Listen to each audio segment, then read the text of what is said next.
Light as a feather, stiff as a board. Light as a feather, stiff as a board. We are the weirdos, mister. Black as night, erase death from our sight. White as light, mighty hectate make it right. I myself am strange and unusual.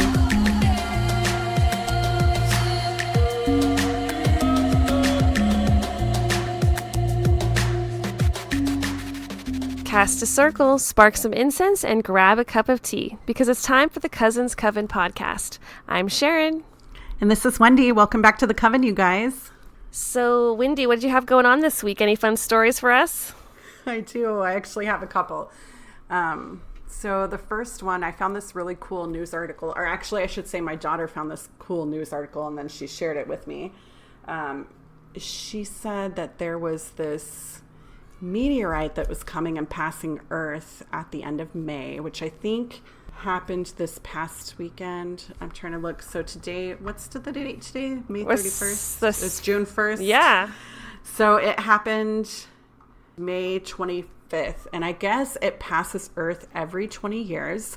And this specific meteorite has its own moon, and when you look at the pictures of it, it sort of almost looks like a craft with with a moon circling around it. And the meteorite itself is called 1999 KW4, and I'll try to see if we can have a link to that in the show notes there.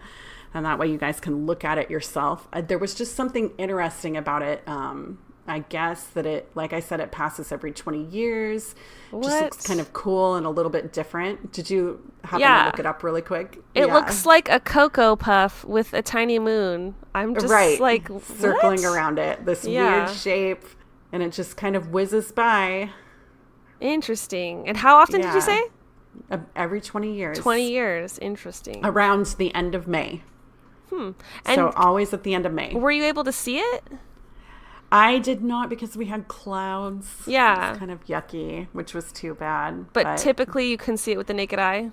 Yes, typically you can see it with the naked eye. I like so it'll that. look like a star kind of going by, like, like any meteorite would look like, I guess, but with another thing orbiting around it. So I wonder what that would look like to the naked eye. Right. And it's kind of weird, too, thinking about that thing having its own moon. What are the rules for something to be a moon? I thought that they changed the rules, and that's why Pluto wasn't. Oh, wait, no, Pluto's not a planet. Pluto is a moon? I don't know what Pluto is anymore, guys. I know, me either. And I just thought it was weird. I was like, can a meteorite have its own moon? Yeah. So I was like, do you think that's a craft? Do you think that's a craft? And then what they think is the moon is really its power source that's moving it around. I like to think that's like its pet is following it. Yeah, for sure. I'm wondering, what if that changes or affects the tides? Because if our own moon can affect our tides, what about this moon flying by? Probably. I imagine that it would. They said that they thought there may be disruption in electronics or something else. Because it's a craft. Because it's a craft, exactly. They're spying on us. I just know it. Well, I don't have any space stuff, but I have a very human experience I thought was kind of endearing. Okay. I wanted to tell you about. Yes, tell me about it. It was really simple, but I was just in the grocery store and I was going up to a sample booth, as you do, and I go to grab the sample, and on my arm I do have a moon phase tattoo, and it's very much I would say it's kind of my way of having a goddess symbol on me without being super obvious, because it has all the phases going out in the goddess symbol type way. And the guy, he saw it and he's like, oh, that tattoo, I love it. And I'm just like, oh, thank you so much. And I'm having food in my mouth. I'm like, oh, thank you. And he's just like, why do you have it? And I was like, and with the food in my mouth, I'm chewing, and I'm like, do I tell him the truth, or do I just give him my normal person answer, like he's a muggle kind of thing? And I was like, nah, I'll tell him the truth. And I was like, oh, I'm a witch, and this is the goddess symbol. The moon means a lot to me, and attuning with the cycles of the moon and all that. And he's like, that's awesome. He's like, I'm Wiccan. He's like, well, me and my wife were kind of Wiccan, but now we just consider ourselves pagan, because you just branch from there and you don't want to label yourself. Yeah. And I was like, I know. I was like, me too. I totally get it. And I was super excited. And then he was super excited to meet another witch. So we were both just talking for a second while he's trying to hand out samples. And he was, that's so cool. It was cool. And he even in the few minutes that we were talking, he was just like, me and my wife, we did this spell we were having issues conceiving a child. We did this fertility spell. And then she ended up being pregnant like that next, I think within the next 30 days or something like that. And I was like getting teary-eyed, and I was like, that's so cool. Thank you for sharing that story. So touching. And like within 2 minutes, like someone just touched me like that and really inspired me. And he was just really excited. He said he never meets like other witches or pagans. And I totally know what that's like, you know, from being solitary for years. And it was just a very sweet moment. That's so cool. Doesn't it make you want to have like a larger coven, or do you think like keeping to a smaller coven is fine? I don't know. I do wish that there were more open places for a community of pagans and witches just to gather and even just talk and things like that. You know, maybe you could start that up. I know. I feel like someday, you know, that is where the road is calling me, you know? That'd be so cool. Yeah. So for any witches out there that might be solitary and are currently maybe by themselves in the practice, just know you're not alone. We're everywhere. We're in the grocery stores. We're handing out your samples.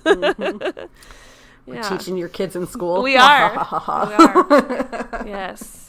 Yeah. I have one more story. Yeah. So this one's it's a little in depth, and hopefully I don't mess it up, because it's like, it kind of freaked me out. Let's just say that. And it takes a lot to kind of freak me out. Right? Okay. What happened? Okay. So this week I had several days off because there was a holiday, so I had an extra day off from work, and every day that I had off, I was just kind of using that to do things around the house and just kind of center myself. And also I have this kind of side job that I do, and so I was working on my side job, and it's just data entry stuff, and so I was focused on that. And let me just kind of set a little bit of more backstory, is that it was a Tuesday, early in the morning, probably, well, early for me, I guess I should say, sometime between 8 and 10 a.m. And no one else was in the house except for me and my dog. And I was working in my office, and I was just kind of zoned out. And in the space where my office is at, it's kind of next to the kitchen. There's a wall, you know, dividing it. My office has, you know, 4 walls. It's a room. So I'm sitting in here, and our house, it's not very old. It's mid 2000s, maybe 2006 that it was built, 2005, 2006. Okay. But it was built on a wetland, so our foundation is not the greatest. And so because of massive amounts of rain that we get in Oregon, sometimes the foundation, it kind of creaks a little bit. So I take into account any noises that I hear in my house, that it possibly is just my house. Right. Well, I'm sitting here typing, and I hear what sounds like footsteps walking around in the kitchen. And I'm like, well, the sun is out. It's kind of a warm morning. So maybe, just maybe, it's the house settling. And then I hear what sounds like a spoon being set down on the counter, which our countertops are kind of this, not concrete. What's that stuff called? It's stone. Like marble? Yeah. No, it's like a actual stone. Okay. And so we have these stone type countertops. So it sounded like a spoon being set down. And I was like, well, I do have a window open in the kitchen, so maybe I'm just hearing the neighborhood.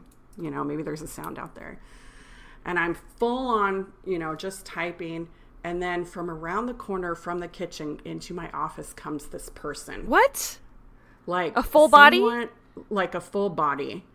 And they have short, dark hair, and I can see them. Their skin is kind of olive colored. It's a woman. She almost kind of looks Asian, but not. I don't know how else to explain it. And I see her, and she sees me. Oh my God. And we both kind of make the same face, like I went, and I could tell that I couldn't hear her, but I could see her making the same kind of thing that I did. Yeah. And then she disappears within that instant of us shocked, because, you know, I thought somebody maybe came into my house, you know? Wow. That's how real it was, that I thought it was somebody coming in my house. What the heck? And then all of a sudden I get this rush of electricity that goes through me. Shit, like she ran through you. Like she ran through me. And I was like, I stopped the work. I had to close the work that I was doing and leave the room, because that's how intense it was. Like, it was just so intense. Like, I was shocked for about 45 minutes or an hour, just shocked. You weren't doing magic at the time, were you? No, I was just working. Just working. Yeah, just working. Okay, this is so much to intake, and of course I have to Right? ask a million questions. Please. So immediately, I want to know, what are your theories? Was she a ghost? Was she astral projecting, remote viewing? I will tell you what it felt like. Uh-huh. To me, it felt like my plane and her plane were overlapping Fuck. for a second. And like maybe she saw me in a room in her house and I saw her in a room in my house. Oh my God, that's too deep and freaky to even want Right? that to be real. So It's like accepting. in an instant, that's what I thought, so I have to go with my gut. Oh my gosh. I have heard theories that there are always different planes of existing simultaneously. Mm-hmm. We talked about this with our doppelganger episode. Right. This is intense. If she was really just, I wonder if she also has abilities, or if we harken back to an older episode, for viewers, there was that time when you were inviting spirits to just kind of come into the home. Right. Is that still a situation right now? I am still, but I think that right now we have more of a different vibrational being in our home. Right now we have angelic type beings in our home, I would say. And so because of the Enochian magic that I've been working on, I feel that's what's into our home. So to me, she didn't feel like something that was always in our home. It just felt like our worlds were overlapping for a second. Wow. Or a couple of minutes or 5 minutes or whatever. I don't know how to explain this in my brain. I'm like, is it just parallel universes? Is this the Mandela effect? Alternate realities? I feel like it was like, when she was walking, she was probably walking in her home, but I could hear the after effects of it. Like an earthquake, like a sound quake. And the spoon and everything was her. And when she set down her spoon, she was setting down her spoon in her kitchen. Gotcha. And when she came into my office, she was actually walking to a room in her house.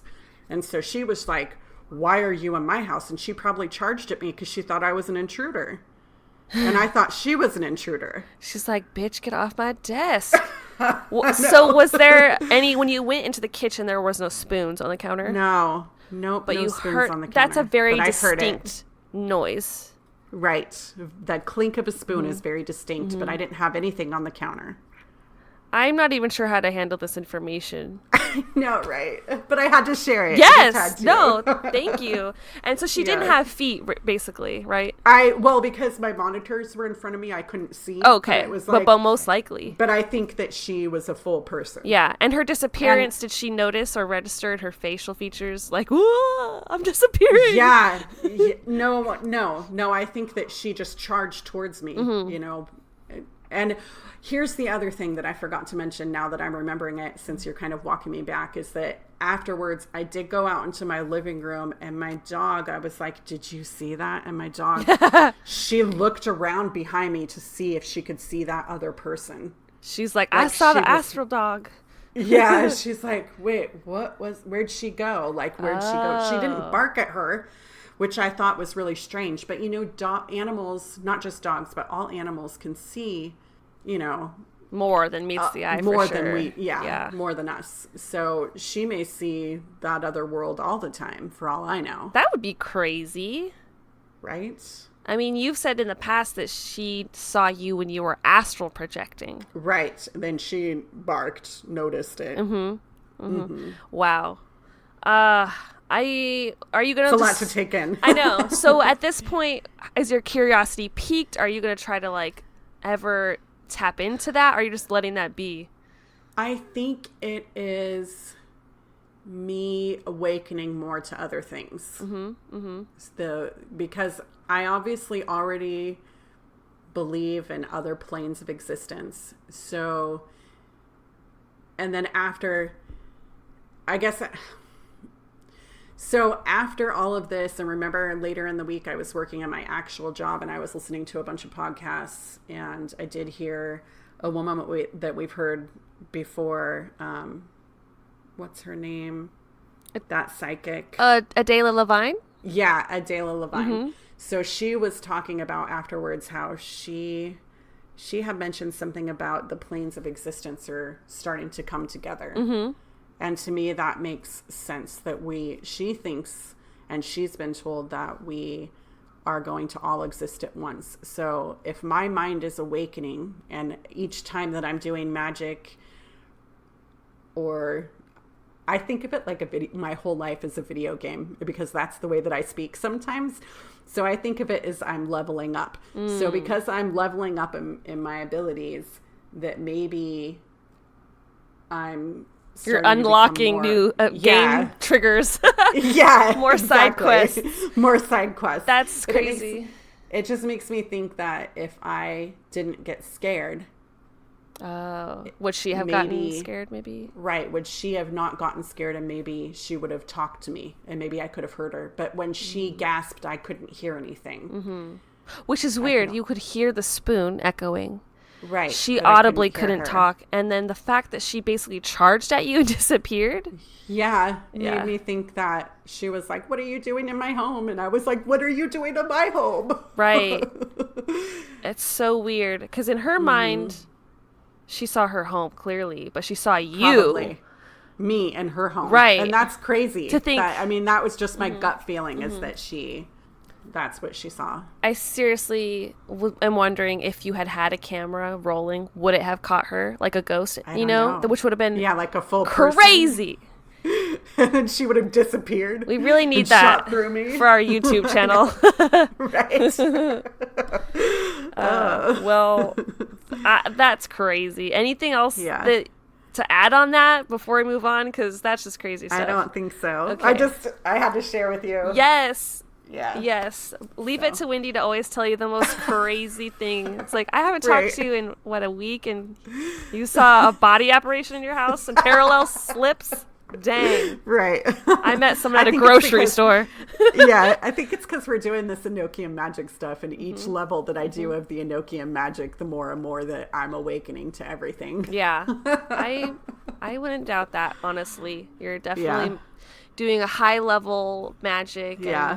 And for sure. Really invoking angels and those higher, like you said, vibration entities. Yeah. And we've definitely talked about Enochian magic on our podcast before, if you are interested. Wendy has gone in depth on that. So there's some resources out there if you're interested. Yeah. Good times.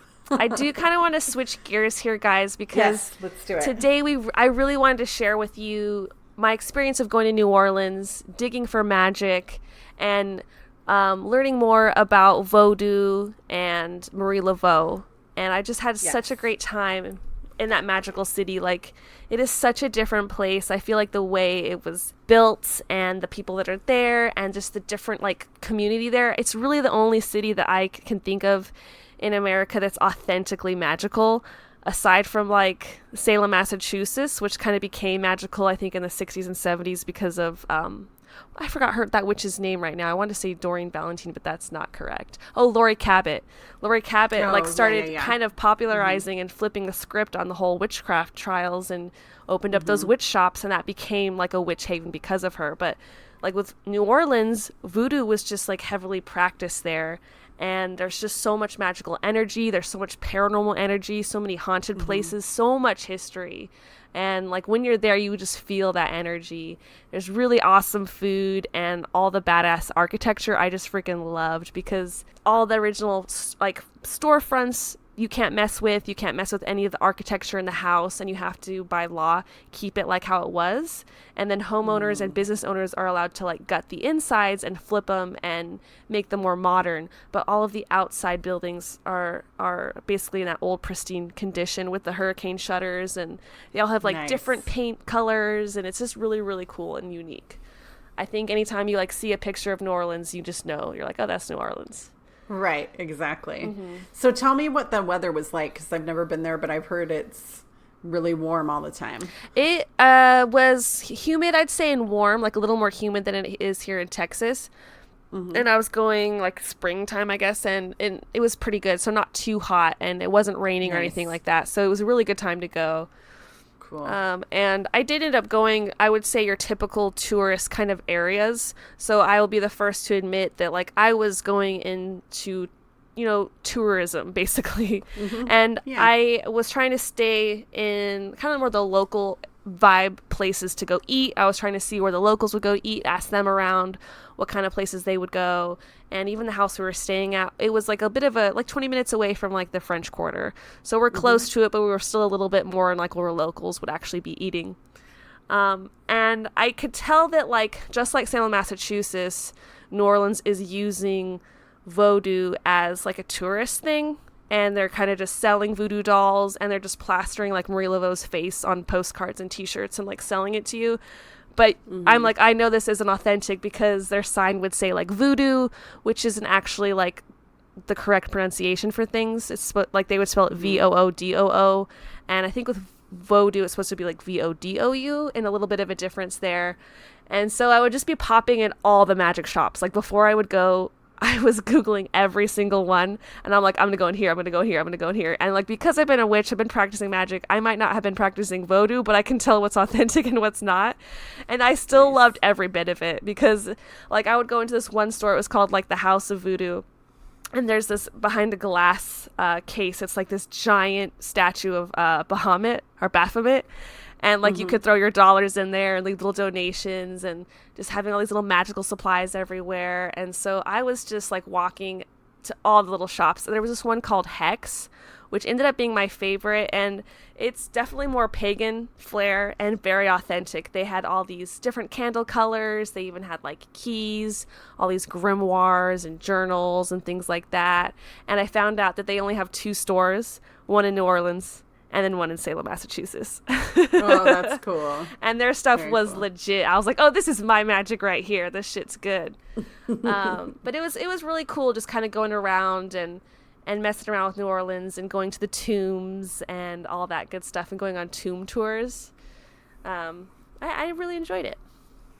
Nice. And you went to the famous cemetery? I did. Yeah, we get a tour because the only way to go into the tour is by a tour group, because someone did deface basically Marie Laveau's tomb.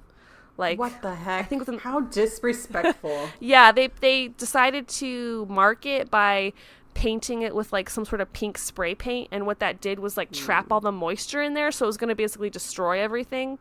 And they had to redo it all. And renew it. And then since then they were like, nope, no more tourists in here, you're just gonna have to like hire a guide, and that's the only way in. And so we hired the guide, we went in, and it was really cool to just to learn about basically how New Orleans is all built on like a swamp levels. Their water level is extremely high, so they weren't able to actually bury graves, otherwise they would just start rising up back to the surface. So they decided to make these really cool tombs, and those tombs, you would really have to be someone whose family had deep roots in New Orleans, and their ancestry goes back a long time, and they probably came from wealth in order to be buried there.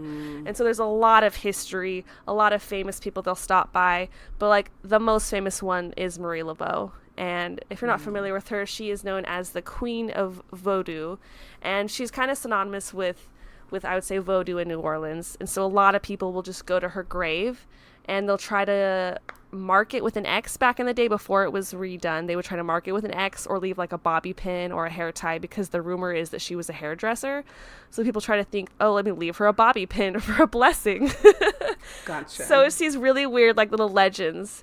And I could just tell like the surface level information I was getting about Voodoo and Marie Laveau was just very bullshit, to be honest with you. It's like when someone tells you about how a pentagram is evil and how witches are evil. It was just very muggle on the outside looking in and judging or misconstruing. And so I did my best to like try to figure out the truth about everything. So I've been doing some research and just listening to other people who actually practice voodoo. What do they say about it? Ask them questions, go to the internet, go to books. And I've been able to come up with a few things that I think you could differentiate between the different practices. So there's like hoodoo, which comes from like Haitian roots, and that is a magic that would be like ancestrally passed down from one generation to the next, and you actually like use your ancestors as like the people that you're going to be connecting to and praying to. Gotcha. They do use a lot of herbs and roots, and really understanding that the earth has power, And they say that hoodoo really comes from a place of survival, coming from people who were stolen from their homes to become slaves. And that spirituality and all of that was really, really sacred and special to them. And being pulled into the African slave trade was what brought it to America, essentially. And their magic is really secretive, and it's really not shared widely with people today. And there's a belief that if you do share too much about your magic, that people can steal it if it's seen, which I think is a big belief. Sometimes I don't even want to say what kind of spells I'm working on. Keep it to yourself. Right. Yeah, it's private and it's like personable, so you don't want. It's like you're looking at my undergarments. Yeah. And there's just like so many people are going to hate on right. witchcraft in general. And you don't want that bad juju, I feel like, on it. Sure. Yeah. And then when we look at Voodoo, it really means family or spirit or collection of spirits. And they say this is really not a product of Haitian hoodoo. It's more of like an Afro-Creole culture mix. And Gotcha. Creole is not really a culture. It's not even meaning limited to black. It's any skin color, and not just the free people that were from New Orleans. So if you're born in New Orleans, you'd be considered, I believe, Creole. And so you mean food? right? And with New Orleans Voodoo, it's like kind of a blend of like African, European, religious beliefs and folklore magic all blending together. And you'll see even a blend of like Catholicism. And the spelling really gives you insight into the different types. Like I was talking about, you can spell it with the double O's and the D-O-O or the V-O-D-O-U, which is the correct way. You'll see a lot of saints are involved, a lot of Christian saints, Catholic saints. And that's one of the things you're going to see when you go to there's a museum of Voodoo in New Orleans. So I actually went there, and it was pretty interesting. Like you can go into these different rooms. It'll have pictures of like famous practitioners, and then different like Voodoo dolls and the gris-gris bags and just like taxidermy and art. And there's even like this wishing stump there. And you can leave like an offering if you'd like, and then you would like knock on the stump. I believe it's like 6 times, and each like in 3 different sets or something like that, and you make a wish. And so I did, of course, have to do that while I was there. Of course. But even some of that stuff, I was like, I don't even know how authentic that Voodoo museum was, because again, they were calling it a voodoo museum, and so I was like, I don't know if you're just using the tourism. Yeah, exactly. Yeah. It's just like your tour. Like, they probably made that stuff up about Marie Laveau so that they could bring, that kind of negative stuff brings more people in, because people are drawn to that negativity sometimes. Right. And so, they know that that's going to bring more tourists, more money. Yeah. I will say this about New Orleans is that the vibe of magic, it felt like it was okay to be a witch, and that's kind of celebrated. Nice. Like when you're walking around, there's just a bunch of people everywhere who are reading tarot cards along with the art vendors and the food trucks. And it was so cool. I'm like, I'm not normally used to seeing all this unless I'm going to like a festival or something. But like so you mean if I were walking around in there, I would never feel crazy? No, exactly. That's how I felt. I felt so embraced. Like, even though it's an aspect of the tourism, I think it makes it less taboo, and it's almost a part of the experience, so people are a little more open to it. Nice. And then another thing I know that they use a lot in Voodoo would be like the grist bags or the gris-gris bags. And you can kind of use any kind of colored bag, and of course with all types of magic, whatever color you use, it's going to have a different meaning and can help boost the magic. And it can be basically a mix of any kind of a magical substance, whether it's like herbs, coins, the Voodoo dolls, any of that kind of stuff. And they'll use those bags and those different mixes to really harness the magic. So you could make a bag for like success, protection, good luck, and all those kind of things. So it's just like a regular charm bag. Exactly. Right? Yeah. One thing I liked, I was seeing one person do on a YouTube video, is that she would use like cigar smoke to bless her bag. And I just thought that was really smart because I've been told many a times that spirits love tobacco. That's a great offering. And so That's cool. I use sage and things like that, but I never use tobacco. I was like, oh, that's cool. Very cool. Yeah. So that's just kind of a little background, I guess, as far as the type of magic. But I want to kind of get into Marie Laveau. So she did live in like 1800s. She lived about like 1801 to 1881, and she was a free woman of color in New Orleans. And I was reading that basically for a time New Orleans was under Spanish law, and they had these laws that allowed people to have emancipation from slavery, so that the free non-white community was really big and had grown and prospered. And even people at that time who may have been slaves had the right to own land and to have jobs outside of that and to earn their own income and then even buy their way out of slavery. So this was really unique. No other place in America was like this, and a lot of people were threatened by that. Of course, a lot of people, like, you know, the white man in power, they looked at New Orleans as kind of a weird place, and they didn't know if they could trust it. Right. I bet that's why they always say, ooh, weird paranormal stuff always comes from there. I do honestly feel like it's just trying to make that place kind of have all these, can't trust that. You can't trust these people. They do magic, voodoo, it's evil. Just trying to basically disenfranchise them even more and discredit them. Sure. And most of the free colored people who lived there would make their modest living basically being laborers, like maybe they were cigar rollers or hairdressers, like they say about Marie Laveau. And the thing that's kind of unique about Marie Laveau is that she was actually illiterate, so she wasn't writing anything down in her own words. And so as far as history goes, she never speaks to us in her own voice, and all we know about her is what other people said. So she's a blank slate, and it's kind of like a projection of your own prejudices or your fantasies about her. So she's really shrouded in rumors and a bunch of exaggerations. And these started kind of after her death, beginning with the obituaries and what kind of landed in the newspapers about her. There's like a double-sided coin. Like some are going to say she was so powerful, she had the law wrapped around her finger, she could do whatever she wanted in the city, that she was ultimately a con artist, just scamming the rich white people and taking all their money, sitting back and laughing like on her throne. You know, Voodoo was really perceived as scary and exotic, and Marie Laveau was kind of this combination of like black magic and beauty and sex appeal. So she had this evil reputation in journalism. And then the Voodoo itself was a big target of the newspapers. They would write about it like, oh, everyone's gathering with these outlandish orgies and they're having all these crazy parties, and just trying to say that the African people were not fit to vote, hold office, or even associate with white people, and they really just wanted to hold them down. For sure. Yeah. And then if you look at the other side of the coin, people are going to look at Marie Laveau like she was the most generous person. She was actually really generous to the poor and the disenfranchised. So I did find out that she would like open her home for anyone who was homeless, giving them food and shelter anytime, which was one of her better qualities. I think that's not even something I do. Like, I don't just offer my home up to anybody. And she would let like the Native American women in the community come like camp out on her lawn so that they could sell their stuff in the markets. And she just was like really down to help everybody.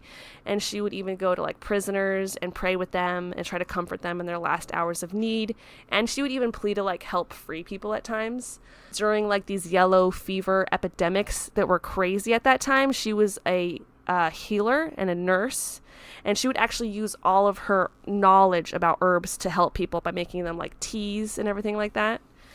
And so she used her magic to benefit everyone in the community around her. So she wasn't only charitable, but she was a super magical woman. They say that she had psychic abilities and that she was obviously a really talented Voodoo practitioner, and that her I guess you could say legend resonates so much with people that now she's even worshipped as a saint. And people work with her who do voodoo. They will pray to her. I saw prayer candles, prayer cards. Like, I was at one store where I bought so much. They're like, here's a Marie Laveau prayer card. And I was like, thank you. That's coming back with me. So she's really, really infamous. And so then do you think people incorporate her into their magic just like any goddess? Or Yeah, I think so. Yeah. Definitely people with New Orleans voodoo do, for sure. For sure. It kind of reminds me, do you remember the movie The Skeleton Key? Yeah, I do. It's been a while, but Okay. I remember it. Yeah, so there's those two people in there, Mama Cecile and Papa Justify. Mm-hmm. Yeah. I barely remember, but I just remember there was Voodoo involved, or Voodoo. Yeah. And then I do kind of want to go over the history I was able to uncover with her so we could actually see where she was and what kind of truths we could try to unveil. So the first time I could say she was written down in history was when she got married. She got married to this guy, Jacques Paris, on July 27th, 1819 at the St. Louis Cathedral. And it was within that first year of their marriage he actually just disappeared, and no one ever knows what happened to him. There's no death record or certificate. And so when I was in the graveyard, like, the tourist is saying she used her evil voodoo to get rid of him. And because after like he left or something, and like the day after she left, she said to people, he's never going to return, using her magic. And he never did. And they just blame her. So I don't think that happened. What do you think really, yeah, I was like, what do you think really happened? Do you think that she killed him? Do you think she turned him away? Did he slip into the bayou, or what do you think happened? So there's two theories that I would say are more probable, and probably have nothing to do with magic, is that he probably either returned to Haiti, where he was from, or he himself could have died in one of those crazy, fatal yellow fever epidemics. Oh, yeah. Because at the time, they would just bury people in those mass graves. Right. So after that instance, she became one of her other titles people call her was the Widow of Paris, because that was his last name. And so where she's buried, her name is not even on the tomb. It's like the Paris name that's on the tomb. Gotcha. And there's only a small plaque that's and this is also where Marie Laveau's ashes are. But at the time, she wasn't important enough, being a black woman, to make any kind of markings. Of course. And side note, I just have to say that when I got to her tomb, we had to kind of take turns and be respectful, take pictures, then move on. But I got emotional, and I felt energy, dude. I felt it. And as I walked away, I was like, Marie Laveau, if you're here, if you can hear me, just know I want to talk about you and do your legend good and speak good of you and speak the truth. Yes. Yeah. And I just felt this huge breeze come over me, and I was like, she's here. Yeah. I don't know. It just felt powerful. I believe in the magic of this woman for sure. And so after he died or disappeared, whatever happened to him, for a short time is when she was reported to do a little bit of hairdressing. And they said that she would go into the homes of all the wealthy women, and that they would just gossip in front of her as you do with your hairdresser, and that this is where she picked up all her information. But I think that the truth is that this is just discrediting her psychic abilities and the fact that she just practiced magic and was an intuitive person. And she probably only did hairdressing among many other odd jobs to just keep afloat. Sure. And then after he died, she did end up going into another domestic relationship with Louis Christopher Dominique Duminy de Glapion, and they stayed together until his death in 1855, and they ended up having 7 children together. Wow. Yeah. So she probably has descendants out there. She does have descendants. Yeah, for sure. And they think that she started her Voodoo career in the 1820s, but no one really knows for sure where she learned it from, if it was passed down from her grandparents. Some people even like to say it was passed down from this famous voodoo practitioner, Dr. John. And I need to ask, did you find out or maybe I missed you saying this, but was she born in Louisiana, or was she born somewhere else? So she was born in Louisiana, New Orleans, as a free black woman there. Okay. That's rare. Yeah. Good for her. Yeah. And good for her family, because that's why she would have been free, because of her family. And there's one, I would say, interesting thing about New Orleans is the fact that even people of color had their own slaves, and Marie Laveau was one of them. Right. And so this is documented in history, just on paper. We don't know how she treated her slaves, but they did end up having, I believe, 7 or 8 slaves under their name. And so there's the one way to look at it is people like to say that she was just a slave activist. She was going to get them and then free them. But when you look at the documentation, you can tell how long she had them for, and you can see that she would sell them to other people, And so I can't really say for sure what's going on with that. It's just kind of more, I guess, speaks of the times. It was a different time. Right. A different time period for sure. Different laws, different rules. And another reason I would say people feared, I think, slaves gaining power through voodoo is because there was this Haitian revolution that went on. And I was reading about that, and apparently the slaves kind of realized, look, we outnumber the white people here on this island. Let's have a voodoo ritual tonight. And they sacrificed a black pig and ended up getting all this crazy adrenaline and power, and they just like obliterated the people that were there. And I'm like, well, honestly, you had to do it. You were fighting for your freedom. But that shook the white people here in America, and they were so afraid of like these slave rebellions happening. And so there was actually this American administration that only allowed the slave market activities and these dances on Sundays. And this was the only time that like anyone basically black was allowed to gather in large groups in New Orleans and hang out and celebrate their voodoo and their magic together. It just makes me so sad. Like, they should be allowed to do it every day. Yeah, how dare you be, they allowed them. Like, fuck you. But it was kind of in a magical place. I was wanting to go here. It's called Congo Square. I ended up only getting across the street, and I ended up having to go on my tour, and we didn't go back. But it is a park there still to this day. I imagine it has a lot of energy, and still people do like drumming and dances and things like that there. So I think the tradition is kept somewhat alive. But back in the day, they would have like groups of 50 to hundreds just like playing instruments, banjos, drums, and like violins, and they would do dancing and singing. And dancing is a big part of voodoo. Like, you kind of just get taken over by the spirit, and it moves your body and you dance. And that was something that I guess back in the day, for any white folk looking on, they'd be like, wow, look at those sexy black ladies shaking it. This looks really cool and exotic. Like, I'm going to go check it out. And there would be a ton of white people coming to these like Congo Square dances and participating in the magic. And there were people who respected it and got down on it. So it was a cool mixture going on in New Orleans. Very different from, I guess you could say, other southern places. Yeah, for sure. So there would even be voodoo raids, I found out. Like, if it wasn't on a Sunday, and let's just say that they heard about a big group of maybe black people over in someone's house, they would just go raid it and like take out the magical objects. And Marie Laveau's name ended up coming up in one of these newspaper articles where they took some sort of statue of hers. I feel like it was a saint statue, and she was like, you give that back to me, like that is my special saint. And they never gave it back to her. Oh, yeah, that's sad. And there's actually this thing called the Louisiana Writers Project interviews. So they were talking to people who were alive during her time, and they did interviews with people who did magic with her. So I wanted to write down some of the details of what they said her magic was like and what her ceremonies were like. And I was so thrilled that existed. Yeah, that's so cool.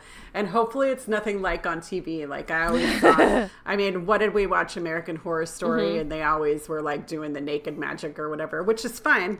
I'm totally cool with that. But it's evil in the show, of course. Yeah, they made it evil in the show. Exactly. Yeah. And I just didn't see her as an evil person. Exactly. So. That's why I was like, no, I'm not going to believe all this bullshit. Like, let me dig deeper.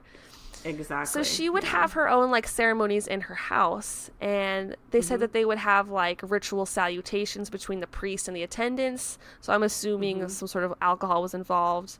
They would actually use props and tools like swords and flags, and they would carry them around like in a procession around whatever temple they were at.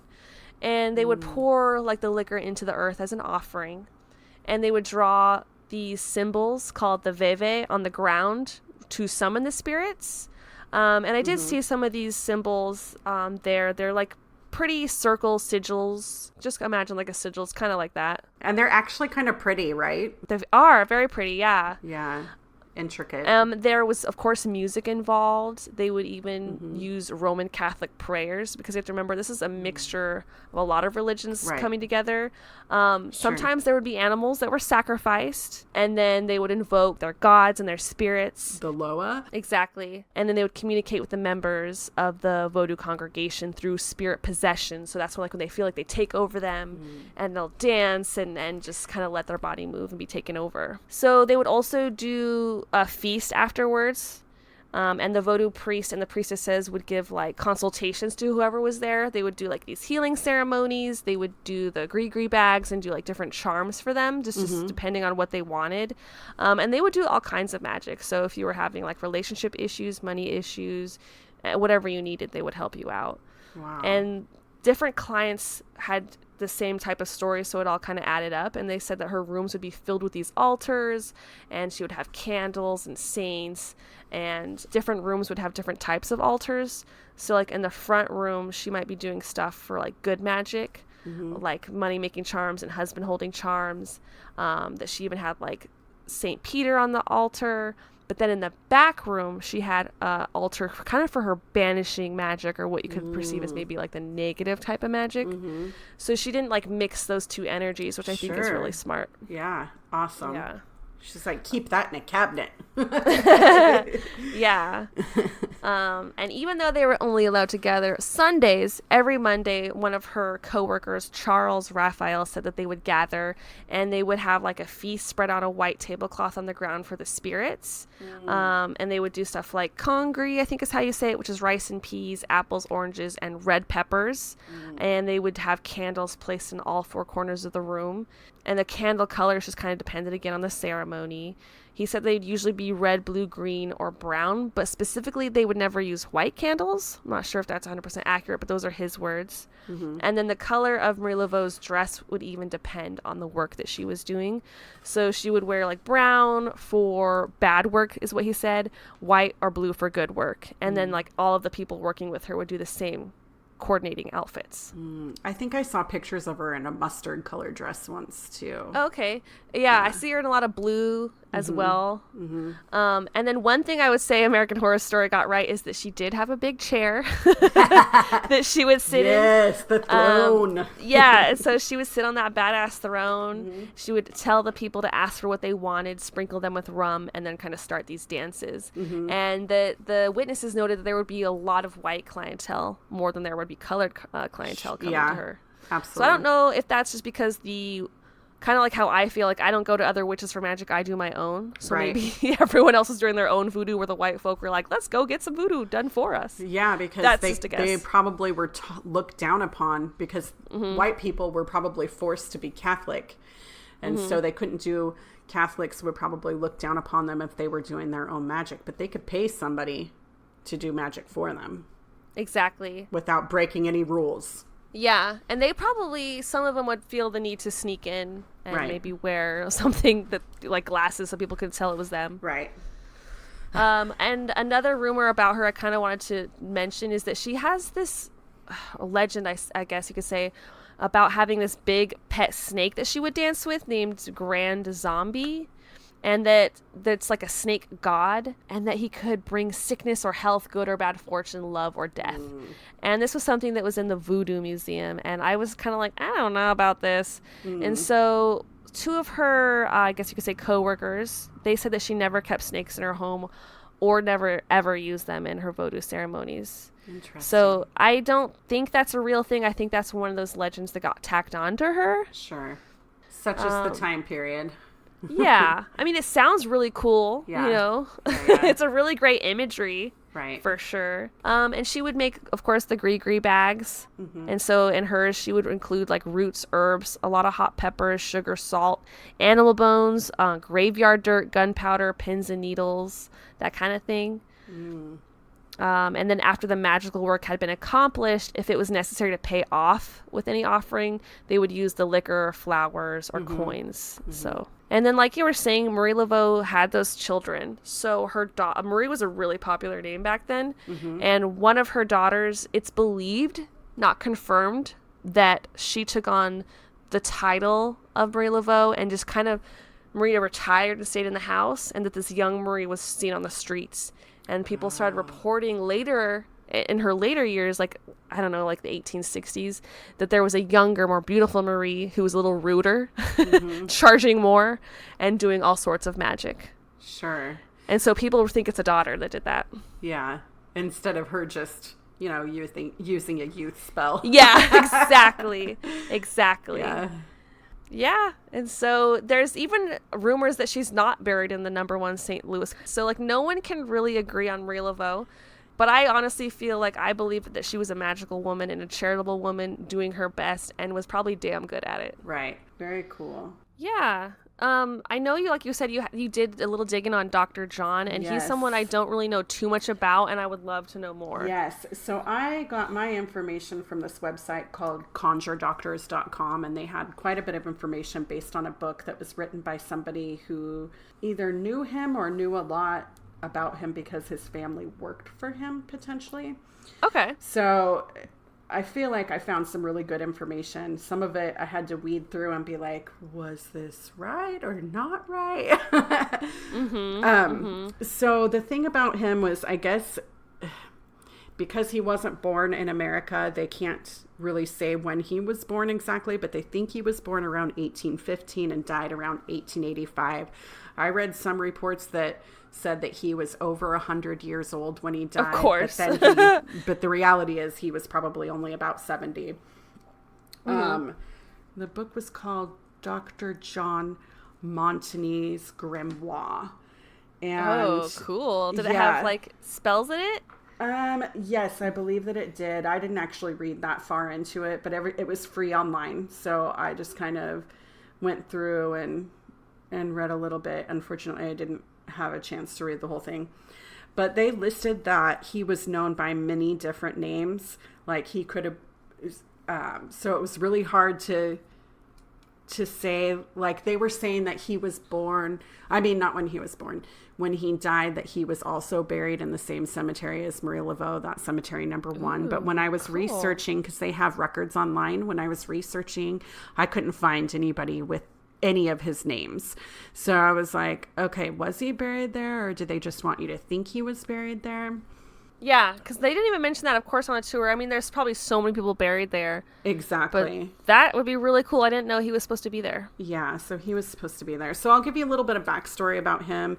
Yeah. He was supposedly born in Senegal, West Africa, to a prince who, for some reason, was sold into slavery in Spain. So, like, they took him from Africa to Spain, where he was sold into slavery by his family. Oh. So, like, maybe they needed money. Right. And so they sold him off as a young person. Like, I believe that he was 13, somewhere between 13 and 15 when they sold him off. And he immediately went on the ship from Spain and sailed down towards Cuba. And so I should have brought up a map and looked at everything, but in that area near Cuba would be Haiti too, right? Don't you think? I'm really bad at geography. But I know that, like, he did, so don't stone us for not knowing our geography. Right. But it did say that he did visit Haiti on the ship, but he worked on the ship and went from Cuba to Haiti to all those places in that tropical zone. And the person that he worked for taught him to become a very good cook. So he could cook like any Creole dish that you could imagine. And then he could use that food to heal people. So this person that he worked for taught him. Kitchen magic. Yes. And then also, while he was in Haiti, I came across this guy named Papa Legba. Oh, yes, I've heard of him. Yes. So Papa Legba apparently was from Haiti and became a Loa, which, like you said, which is like a spirit or a god that people worship. And then he was kind of like this go-between between Guinea, which is spelled, I don't know if I'm saying it right, but it's spelled Guinee. And that's where the spirits dwell when they die. So he could pass on information as a go-between. So he was like, even though he was alive at the time when Papa John met him, this is where I think that Papa John learned his magic was from Papa Legba. But Papa Legba was turning into a Loa spirit so that when he died, he would be a go-between between the other spirits in that Guinea place to Papa John. So, or Dr. John. Did they call Dr. John Papa John? I'm sorry. I just called him Papa John because I was Papa thinking of John's? pizza. No, they called him Dr. John. Right. Or right. Bayou John, or he went by Jean sometimes, John sometimes, or Voudou John. Yeah. Yeah. Okay. So anyway, so he traveled through there. And I can see, just a side note, looking at a map, Haiti is like the smallest boat ride away from Cuba. Okay, good. Like they're super all connected in a So sense. this boat that he was on went back and forth between that space. Mm-hmm. And he was born with this ability to be able to use his words to control how people saw him. That's useful. Yes. And so it is said that he was able to talk to his owner in a way that helped him kind of be his side man almost. So like they just had this special relationship together. And so then he was able to talk to him in freeing him. So instead of owning him, he was able to become free. And not only that, but he talked his previous owner into giving him a ship. What? Which Smooth talker. Yes. So then he was able to sail from where he was at in between Haiti and Cuba to Louisiana.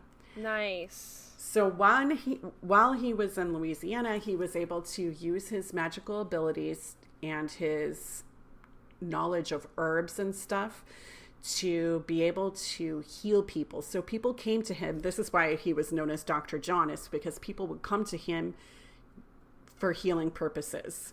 So think of him just like any other regular doctor, but maybe like an herbal medicine doctor. Right, homeopathic or something. Yes. And so white people would come to him, and he would use a mixture between magic, herbal medicine, and then also his ability to speak to the gods to give them information. So while he was healing them, he would give them information. And some people said he was just a fake doctor. Of course. But I believe that he actually had this ability. But I believe probably did. I think that there's herbs have healing abilities, especially back in the day. Like, one thing I forgot to mention was with Marie Laveau's case, giving people with yellow fever, she would like give them a warm cloth and like massage them and give them tea. Mm-hmm. And then the actual physicians at the time would like bleed them out. And so sufferers who went to physicians were way more likely to die.